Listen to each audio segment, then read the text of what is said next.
Teonna. And I'm Trav. And this is I Now Pronounce You, where we reflect on our experiences and give our opinions.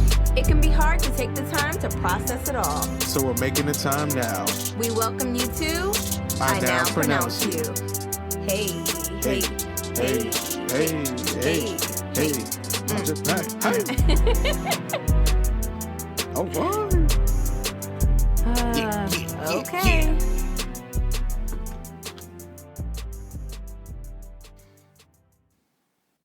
Hey guys. Hey. That sounded weak. I'm getting tired.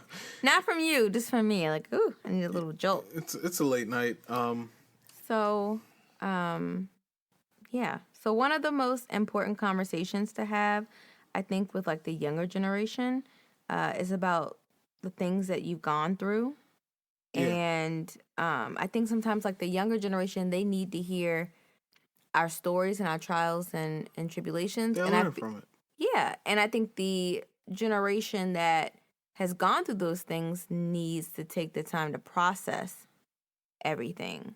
I agree. You know, I don't know how many times I've talked to people and then in the midst of talking with them, they like remember something that maybe they've gone through, or they make a connection with something and it helps them heal. Yeah. And I know I've done the same thing, just talking to my friends on quarantine. We're talking and then like Fiera might share something that I forgot completely about, or Courtney might make like a point that I never really thought about before, or makes me think a little bit deeper Get into something. that deep conversation, you know? Yeah, I think it's really good. It's good for the soul. Yeah. Especially growing up, like I like when my aunts would share like some of their stories, like whether it was like their first time or their first time their heart was broken by a boy, or that time, you know, someone called them something on the bus and how it made them feel. Like it made me feel like what I was going through was like normal. Exactly. And some of that experience, you need that, you know, just to move forward. So I agree, babe. Yeah. So today's episode is I Now Pronounce You Young Parents. Yeah. So we're going to be talking about that one time that we became young parents. Oh, man. How old were you? I was 20. You were 19? Yeah. I was 19 when I found out I was pregnant. I always joke, but I'm not really joking. We made love babies, though. Yeah. I always joke, but I'm not like really joking when I say my grandmother had passed away like the year before. Yeah. And I would, you know, have these conversations with her kind of in my head, or while I was, you know, working by myself in the mall, doing retail. And this thought came across my mind, like, am I pregnant? I don't know where it came from. Might have been grandma. Don't know. And been. I'm like, no, I'm not. I think you might know, you know. I don't know, because it hadn't been that much time. Like, even when I went to the doctor, or when I went to see, like, if I was really pregnant and got, like, a verified test, they were like, how did you even know? Like, I was, like, maybe 3 weeks pregnant. They're like, how did you even know? Wasn't it instinct more so? Or I think it was just something kind of, like, you know, popped in my head. The only thing that was going on with me is that I was really tired. Yeah. But I'm going to set the stage a little bit here. Okay. So, Trav and I broke up twice before getting married, like 6 years ago. Mm-hmm. And the first time we broke up, we were 19, and I found out I was pregnant, like, during that time. So we broke up, and then we probably were broken up for about a month or two, and then I found out I was pregnant. A very rocky time.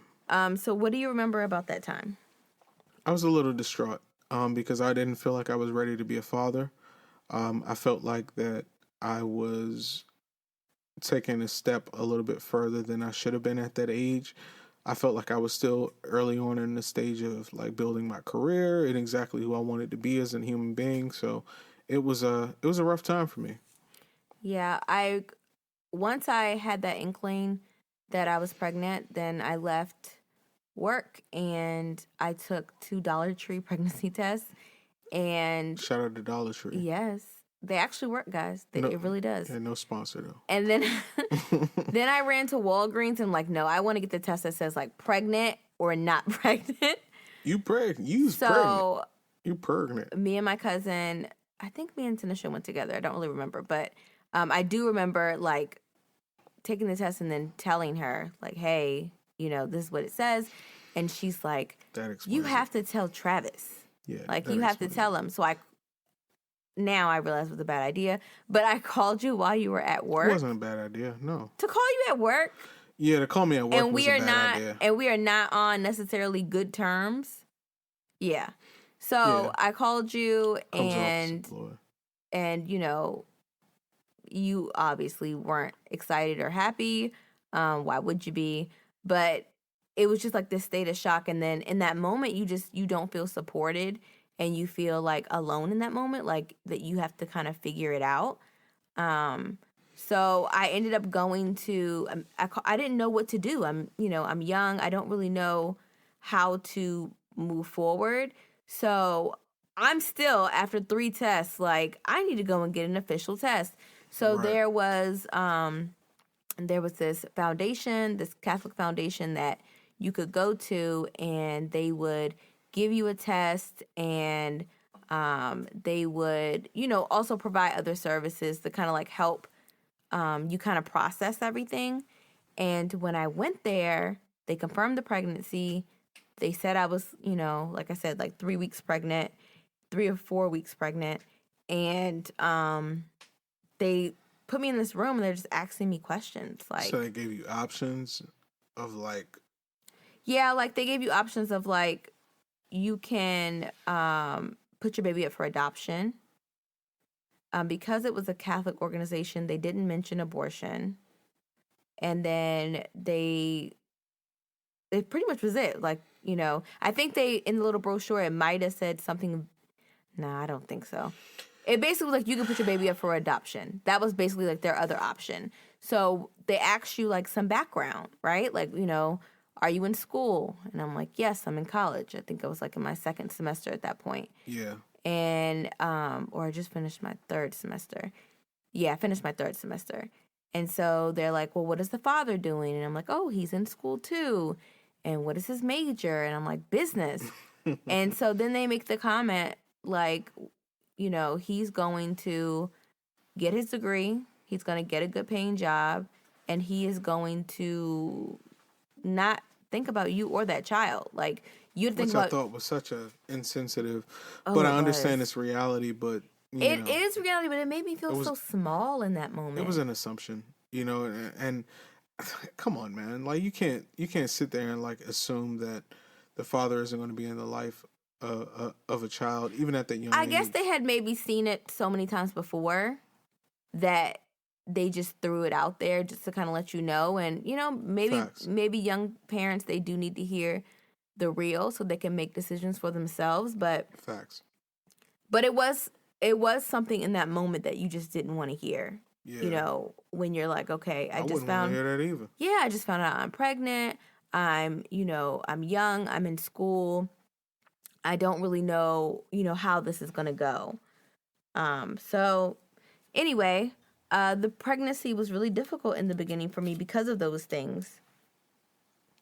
So, anything else you want to add that I'm missing?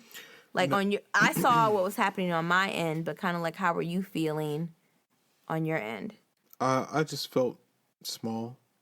I felt like I was being reckless. I didn't feel like I was, being like, that's not the image that I pictured in my mind of being a father. I pictured being happily married, a little bit more well off financially, and it didn't sit well with me. Because prior to that, when we were in a relationship and we would talk about, one day having kids, our magic number was like 25. 25 and better. Yeah. I kept remembering being like, okay, when we're like 25, then we would get to that point. But here we were 5 years prior to that, and we weren't together. And so, I think that was difficult. But a lot of the things that I like to talk about on these episodes are things that society likes to put on people as a label, and we really have to like process those things. I wasn't educated on prophylactics. I wasn't educated on, birth control and a lot of different things that a young man at my age should have been. If you're sexually active, you should definitely know about a lot of those things. And I hope no one gives me like the sex ed conversation, like, oh, didn't they teach you in sex ed? No, the hell they didn't, bro. Like, they didn't. No one told me to, prepare yourself in that way. And especially when psychologically and emotionally you're going through a situation where you don't even know where your future is going to go, and you throw a kid in the mix, it definitely makes you a little like, look, I don't know what my next step is. I don't know what's next. I think I kind of prided myself, or how I viewed myself was like, I felt like, okay, I'm, a good girl. In my mind, that's how I viewed myself. I get good grades. I'm kind to others. And now I'm the girl that got pregnant. What does that say about me? That's an interesting concept, because I feel like also too, I was the guy that was supposed to be, I was supposed to change the family narrative. So I was supposed to be the one that, you know, established himself financially, education wise, and, met a woman and got married and had a family. But So do things like quote unquote the right way. exactly, I was supposed to follow the narrative, and it didn't work out. So, How do you think society viewed you? typical young black man Yeah. having kids. You 19, you're still alive, so you got to have like a baby mama, you know. So I I felt like a statistic. yes. Yeah. Same here. I felt like a statistic, which then something in my brain, like, okay, I think I may have spent a week or two in that headspace of feeling like a statistic. And then quickly after that, though, I started to process and get into high gear of, okay, Teonna, how are you going to do this? Because at that point, I knew you wouldn't be absent altogether, but I didn't think we would get back together. So in my mind, I was like, and even my mom, she was just like, Teonna, get yourself together. You know what I'm saying? Like, you're going to be having a child and you have to get in that headspace. And, she had my brother at 19. Her and my dad were together, or they lived together at least. So she had experience with, I guess, maybe like preparing your mind and kind of going through, even though that was definitely a wanted pregnancy. I mean, I think it's amazing, because you know we didn't realize that at that age, but that we were meant for each other. But now just kind of looking back on it, it's kind of dope, because like our mom lives with us, and she's just kind of there, and she's always pleasant in the morning. She just says good morning to us, and Yeah, it was no shade towards you. yeah, She facts. never downplayed or said anything negative about you. She was just letting me know, like, as a woman, Your mom was my biggest supporter. get yourself together. And so after I left that space of like, woe is me, I wanted to flip the narrative about being a statistic. So I didn't enroll in school the next semester because I didn't want to go pregnant. It was like shameful to me. So I didn't go the next semester.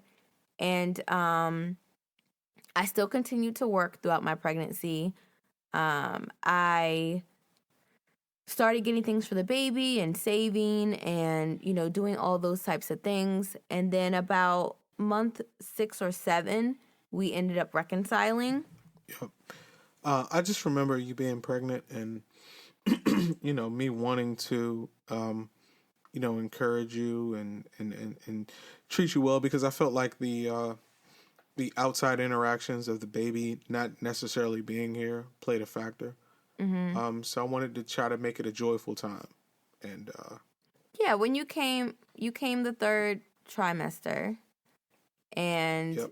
I do remember thinking like, okay, he's just all of a sudden back, and I guess we're doing this. And I was grateful for the initial support, and so I ran with it, but I don't think I took time to process that we weren't together and now I'm pregnant and now we are together. Like that. Yeah, I mean, that was a little confusing. But once again, when you're young and you're trying to don't know go any through all of better. that, you don't know any better. You're just kind of doing it the best way that you can. You're trying to figure this thing out, especially when you don't have like someone who's been in this situation similar to what you're in. Like you're just figuring the thing out. You're rolling with the punches, you know.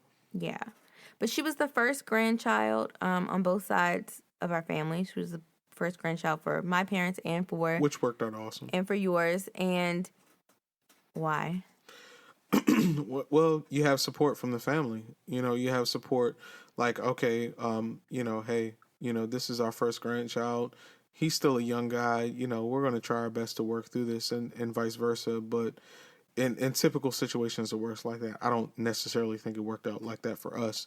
I think we had to step up as adults and as parents to try to establish some sort of like foundation and groundwork. What do you mean? Well, when it comes to being young parents at 19 and 20, like for instance, if our kid were to be in a similar situation, we're going to try to step in not only as grandparents, but like let's guide this young person to where they should be. See, I don't think you should do that. Really? No. I feel like my mom had very clear boundaries. She never stated them, but I knew not to cross them. So if I had to go to work and I only worked 4-hour shifts, I would try to work my schedule around it. And two, I would ask her. I didn't assume that she was going to watch my child. Gotcha. I also, I didn't go out and like, I didn't party. I didn't go out on the weekends. I didn't do any of those types of things. I stayed with my child. Yes, it is. Well, I'm not a partier anyway, but I felt like I wanted to take that brunt of the responsibility because I just felt like it was the right thing to do, was to be there for my child. And I constantly had this thing in my head that she didn't ask to be born.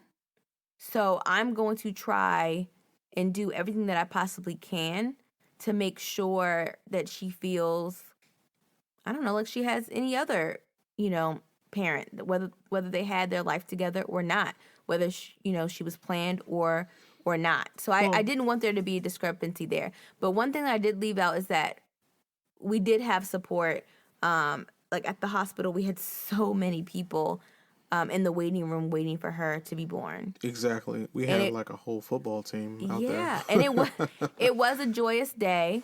I remember my mom was in the delivery room. She looks like she looked like a baby doll. She didn't even look like a real baby. Like she has all this pretty long black hair and she looked exactly smiled. like you. Yeah, she was such a beautiful baby. She's a beautiful child. Is that why she was beautiful, Trav? Because she looked like you?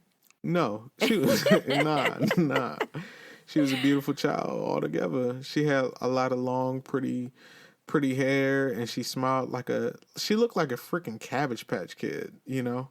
She looked like something that when you go to the store and you buy a baby, that's what she looked like, you know? And she was always like pleasant. She's amazing. So we were all in the delivery room. Girl. That's sweet, babe. We were all in the delivery room together. Tanisha was in there too. And I had watched my godson be born. So I kind of, you know what I'm saying, know how everything was going to go. But anyway, I just walked through the steps the doctors told me to. That was Eric? Mm-hmm. Okay. And I remember she wasn't breathing, like, correctly when she came out. So they didn't hand her to me for, like, 45 minutes. As an adult, that would be scary to me. Well, they just kept smiling. They just kept, I guess they didn't want to freak the mom out. So they're just like, oh, we're cleaning her up, Mom. Oh, we're doing this. Oh, we're doing that. And they were trying to regulate her breathing. And I remember I kept looking at you, and I was like, is she okay? And you were like, she's okay. Did we have complications with Tyson like that? Like, or was that just with Sissy? I don't even know if it was like a clear-cut complication. They didn't really say. I just remember they had the breathing mask on her for a little bit, but she did cry when she came out. She did. So maybe it was just like irregular breathing. I don't really know. Yeah. Like I said, they just really didn't want us to panic. So yeah. That's but with Ty, the cord was wrapped around pretty tightly, but he came out like a Well, champ. he's an animal. Yeah, he He's was a completely freaking fine. animal. He came directly to me. It was no issues like that. And I wish I remembered Tamara being born as vividly as I remember Tyson being born. And I just think I was just an adult, so I remember it a little bit better. But I just remember every single second when they said, "Dad, do you want to clip the cord?" I said, "Sure." And I clipped the cord and I put that little plastic thing and he came out, and then I talked to him and I said, "Hey, buddy." That was the first thing I said to him was, "Hey, buddy." And he just looked at, he just mean mugged the heck out of me. And I So was there just was a like, difference for you? yeah, because I was older, and the first time I wasn't prepared for it, but I remember when you got pregnant the second time, we were already established. We were in our own place. We were married. We had careers. We were married, and you said, "Baby, I think I'm pregnant." And I said, "What? Isn't that nice?" You were so excited. And then I said, "That's gonna be my boy," you know. So that's the comparison, guys. Yeah. And when they said it was a boy, oh man, I smiled every day. I went to work and I said, "You know, my wife pregnant. It's gonna be a boy." And I was one of those guys. But when the first pregnancy when we were younger, I just feel like I had so much to prove. Because society did, put me in that box, and they, like, I remember going to the doctor's offices with her for her checkups. Yeah. And I was able to speak about her milestones, and they would ask me, "Are you doing tummy time? Are you singing to her?" And I'm like, "Yeah, I'm doing all of this. Her favorite song is this, and I'm doing that." And they're like, "Well, make sure you don't do this." And I was like, "Why would I?" I remember one day I got so frustrated that I was like, "Why would I do that?" And they just looked at me and they're like, "Oh, well, we're just making suggestions." Because you're a young black parent. And I'm like, "Oh, just making suggestions." And I don't know, it just made me feel, once again, it made me feel small. And I think you run into that a lot. Yeah. With any type of label or how people view you, but it just made me feel small. So I definitely feel like I overcompensated, like, Yeah. which I felt benefited her inadequate. though. Yeah, it did. Go ahead, I'm sorry, honey. No, I was just saying I felt inadequate, having a child at 20, working at like a retail store. So no, I think agree. but you wanted that like young experience, like. Not having a baby that early, like No, not the baby. I'm talking about like a social life, and like it took you longer to acclimate. Yeah, it did. And, even as an introvert, I thought that the norm was to be a socialite. And so, like, I would be out and about and things like that. Even after Tamara was born, I would still, go out and hang with friends. And, I didn't realize that there was a lot of work to be done. And I always, like, kind of revert back to when Tyson was born and we were married and we had a family and we had a career. That's when I firstly got the glimpse of like what it was like for you with Sissy. And so I sometimes I do a little overcompensate when it comes to Sissy. I kind of give her a break because it was like I was too young to be a good dad, and she doesn't even remember none of that stuff. But I just try to make sure that all the memories she has. Oh, we have it on video. Yeah, I mean, look, I try to make sure that she remembers that. Like, yeah, I see the videos and I see whatever, but which is I think is incriminating. We should probably like No, I love them. edit them, but the same way that I treat Tyson is the same way that I want to treat Sissy. So I hug her all the time. I kiss her all the time. I tell her how pretty she is, how I love her skin, her hair, and it made her a little, a little arrogant, but in a good way. How do you think you dealt with like the difficulties of raising a child? Like, how did you deal with the difficulties, or were you just like, I can't handle this? I don't know, babe. Like, it was a responsibility, and I was so accustomed to taking care of my siblings at a young age that I just felt like this was another part of this was just a continuation of what I've already done.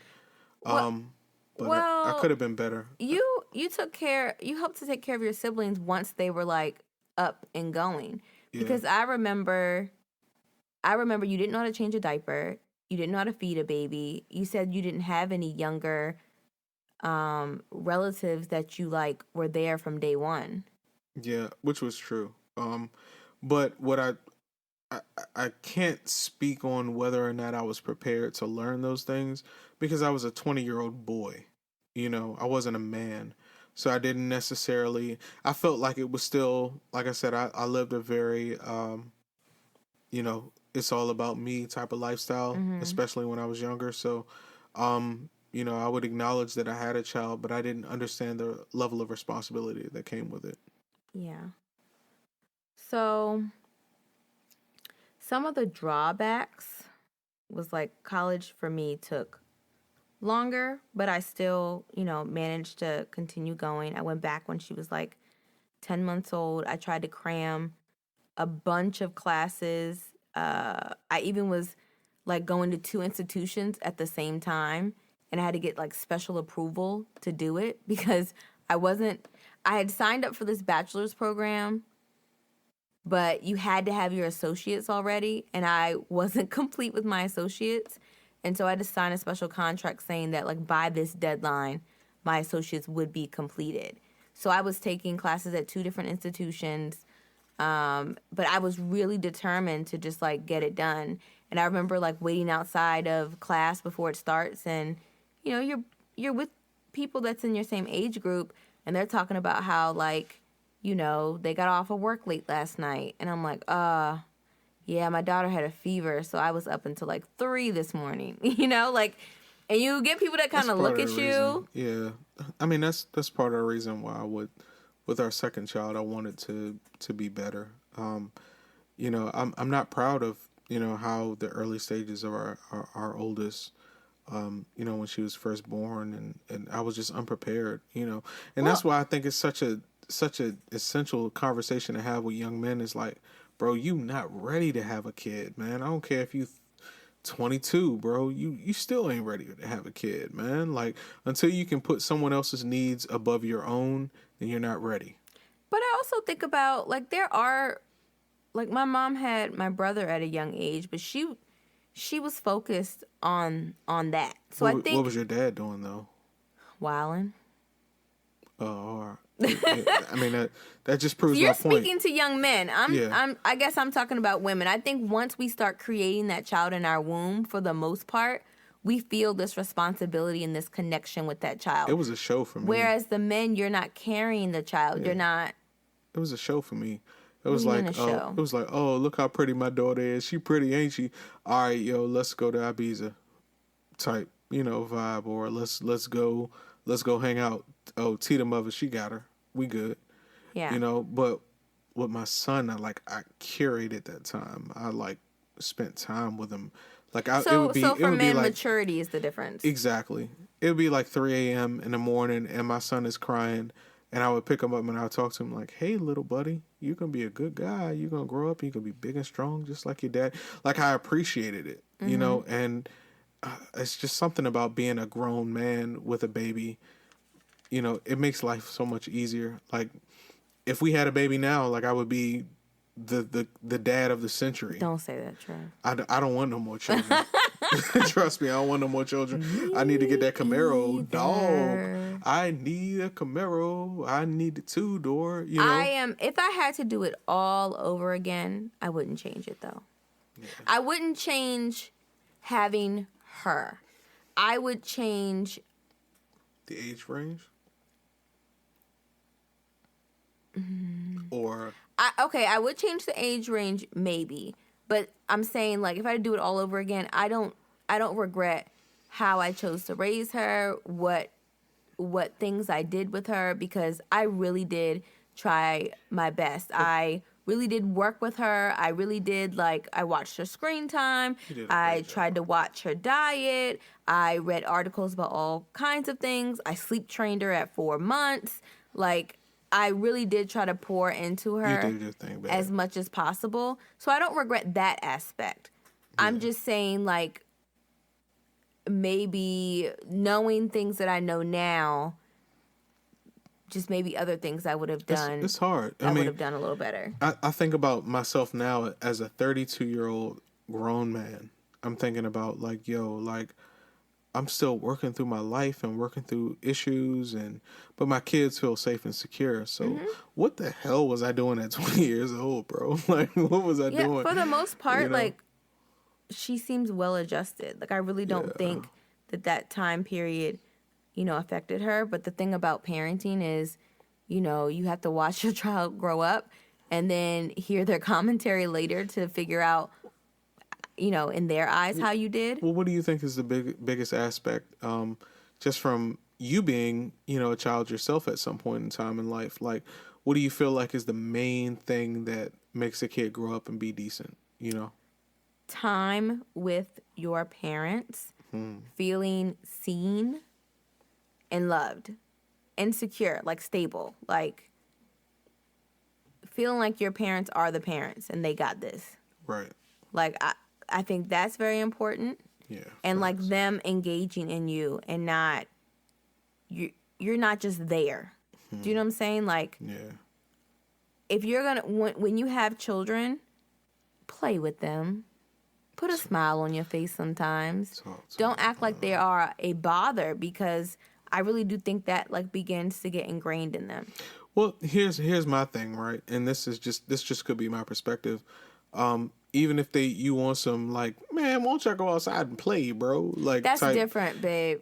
But when I get a chance, the kids at least once a day get me all in their grill, and I hug them and I kiss them in their head or in their face, and I'm like, I love you, and me and your mommy prayed for you. Like, we wanted you guys, Even though you're giving yourself a hard time about when Tamara was a baby, you would, be at the computer with headphones on and bouncing her on, your knee. Or you would hype her up and tickle her and run around with her. So I guess I'm used to being super dad now. So, like, I wish that she could have got some of that super dad, but she doesn't even remember none of that. What she remembers now, she's like, Daddy, you was crazy in these videos. But, like, when she's older now, like, I don't feel like me and my daughter have a strained relationship. I feel like it's super strong. And, like, I think talks and praises her daddy, Your critique probably is more about in those beginning stages with the diapers and the feedings and the staying up and all that, in that time period, that 1 year mark, that 2 year mark, I think that was more difficult for you. Well, it partially because when Tyson was born, I was that guy, and I in my mind I pictured myself always being that type of dad. With new baby or old baby, whatever. Like, I wanted my wife to get her beauty rest, because it's just like, this is my wife. I love her. You did that with Ty. Like, I would be, I'm like, you got to do first shift. You know what I'm saying? And you did do that sometimes with Tamara as well, but it was definitely on a more consistent basis with Ty. Yeah, and that's why Would you do it again? I would. Yeah, I would. With you. What would you change though? With you forever. I wouldn't change a thing. Your second pregnancy, even how you was were perfect. Even how you were critiquing yourself. I feel like my first pregnancy I was too young. My second pregnancy was like I was learning the game. But if there was ever a third pregnancy, like, as opposed to the second, I would ace that shit. Oh, well, that's everybody, honey. Yeah, Everybody would. With each time you do something, you get better and better. I think. Yeah, that would be like a known thing. So you wouldn't change anything about the trajectory of raising the first child? No. Tamara is very well-rounded. She's intelligent. She's active. She's healthy. She's beautiful. And she's pretty.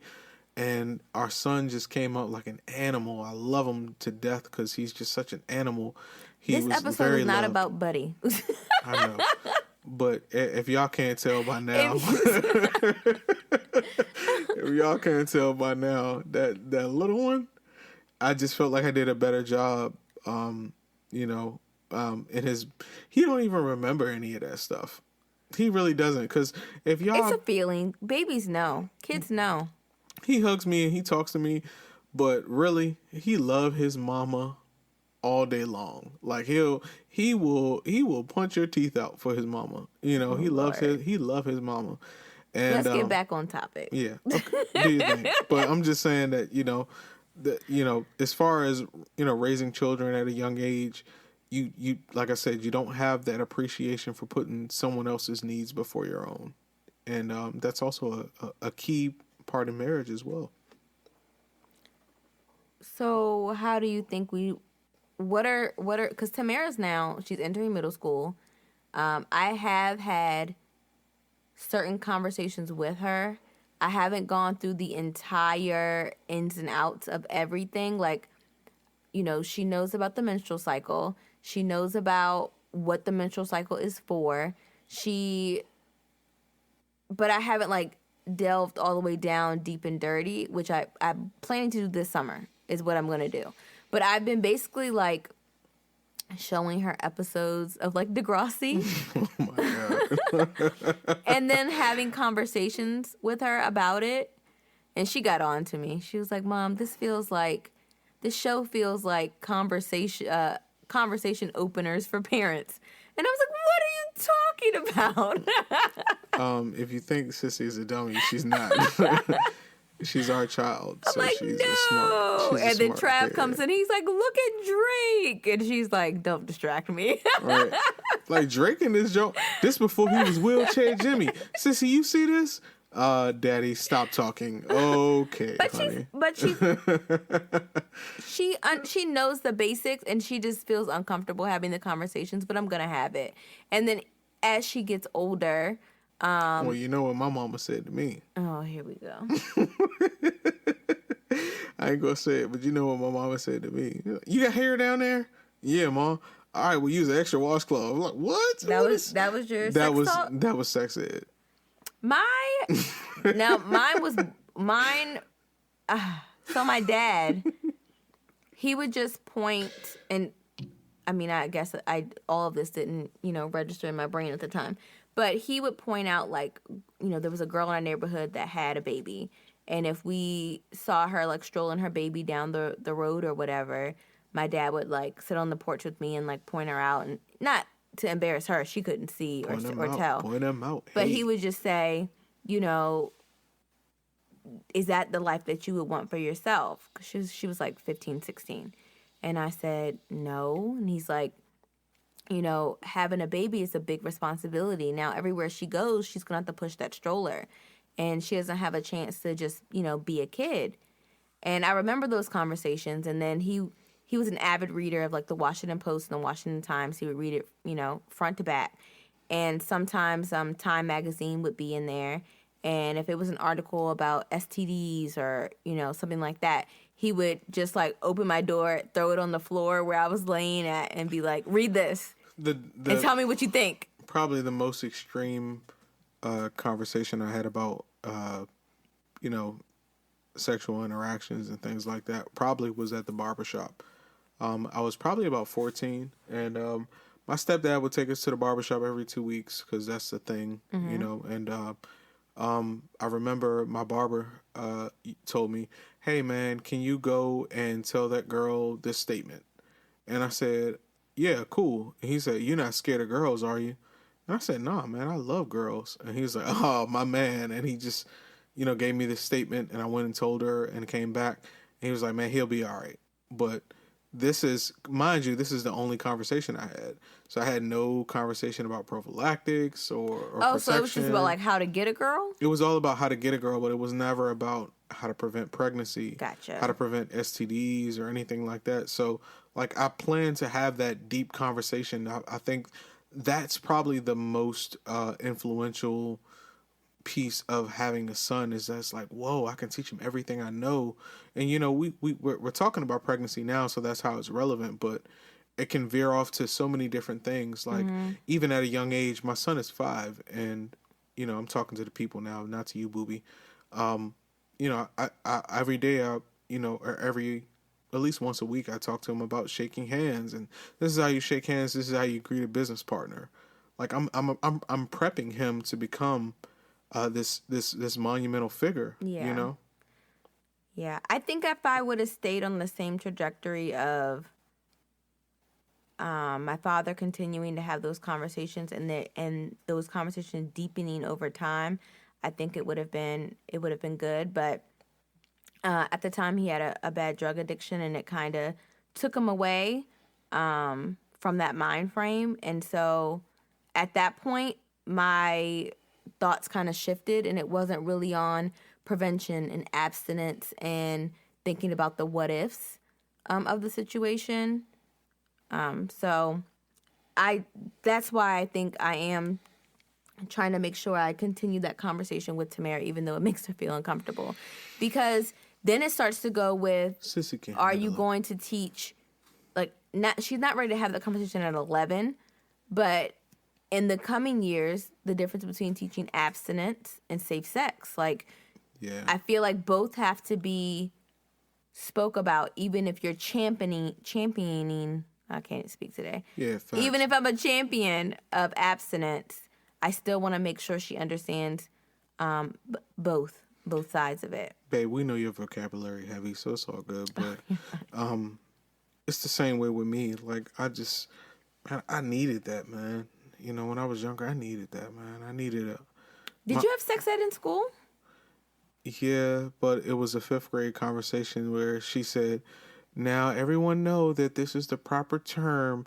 It is your penis. And you're like, what? Not the 5th grade and then conversation. It was like, it's not your Frankie. It's not your Johnson. And me and Larry laughed about it. He was like, yo, it's not your Frankie. It's not your Johnson. No, not Miss 5th Richardson. grade. Miss Richardson. You didn't have anything in middle school or high school? Nah, dog. Oh, we definitely did. It's PG County. Nah. Maybe it was just your school, babe, because that was definitely a thing. I grew up in the hood in PG County, so there was no... They expected us to be a statistic. In 7th grade, the health department came and they showed us a slideshow of STDs, and they explained like what they were. What was this, health class or something? Yes, I think so. Yeah, we didn't have that. No, I don't even think it was health class. I think they What is this? they chose like a set of classes to go to so that everyone in that grade had saw it. I don't remember what class it was that I actually had to view this.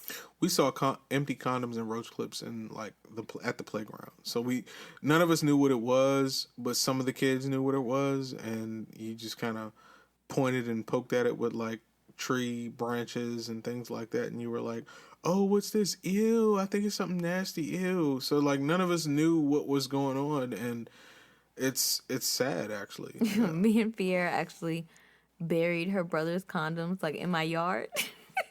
Y'all were bad. We like took them. Well, I think she impulsively took them and then she ran out the house and then we didn't know how to put them back, so we buried them in my yard.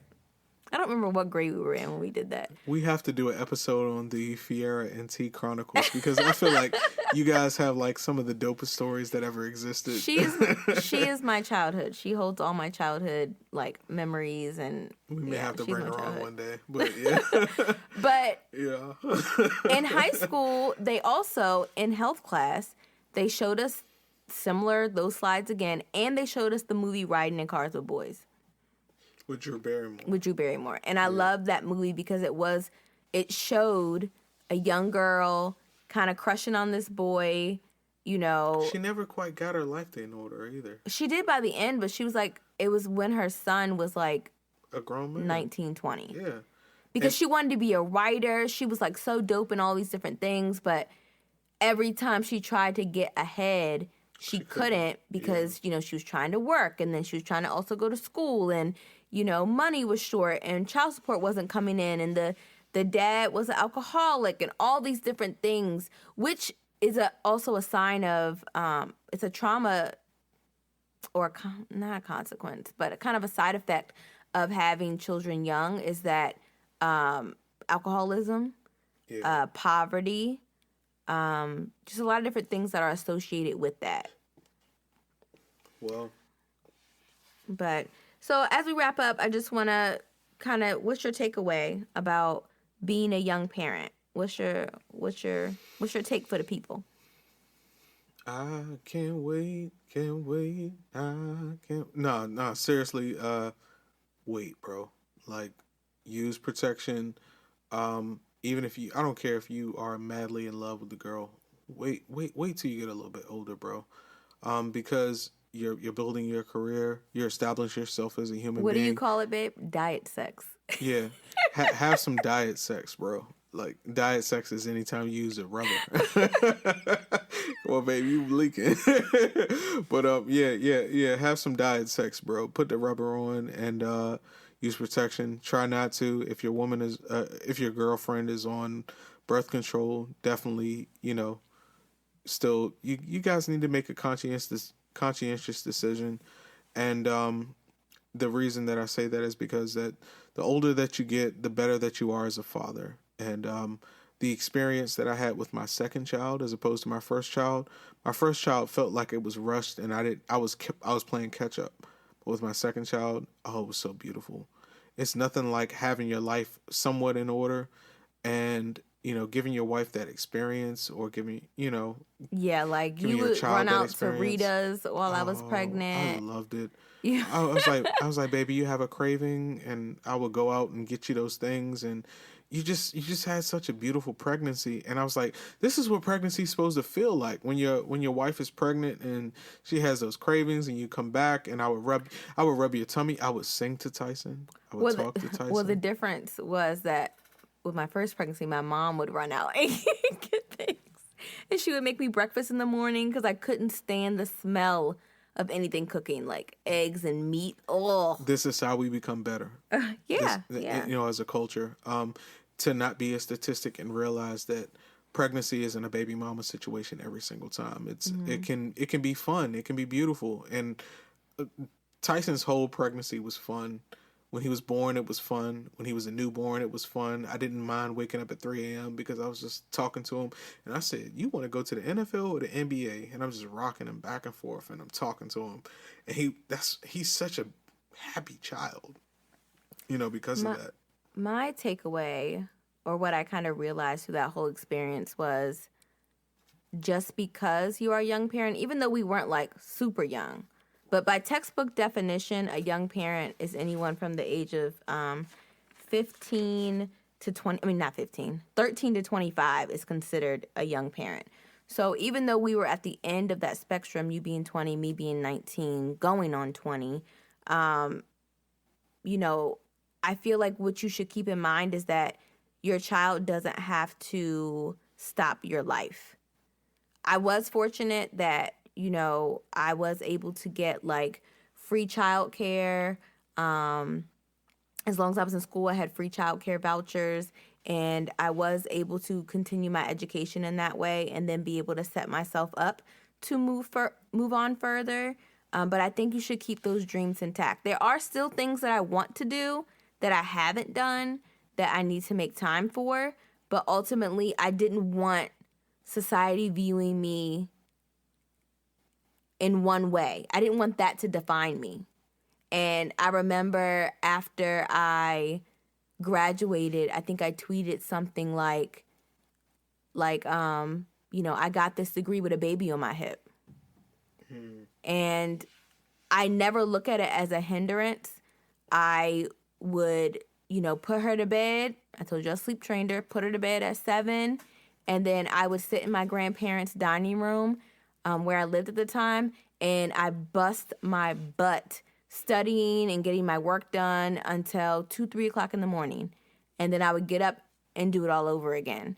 And I knew that when you're young, you also have like a large portion of resiliency. Like, I could live off of small hours of sleep, whereas now it's hard for me to function that way. Yeah, we But can't do then I that now. could, and I tried to use that to my advantage. So don't let anyone define you by things that happen in your life. Those are events that happen.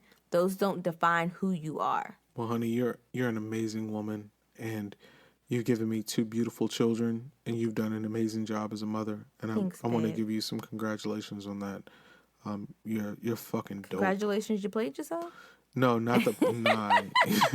You ain't play yourself. I You need my Ebro button right now. yeah. I wish you had an Ebro button too, but nah. I always, when I talk to my friends, I call you my Claire Huxtable. So I don't know how much of you, if you know that's a compliment or not, but Oh, thanks. I call you my Claire. Or on Insecurities, your Condola. Yeah, you my Condola, my Claire, my everything. So I thank you for giving me these beautiful children. It makes me look like I'm like I did better than what I did, but I know a lot of that respect goes to you. So I got to give that to you, baby. Why, thank you, sir. Yeah. Well, you can follow us on I Now Pronounce You Pod on Instagram.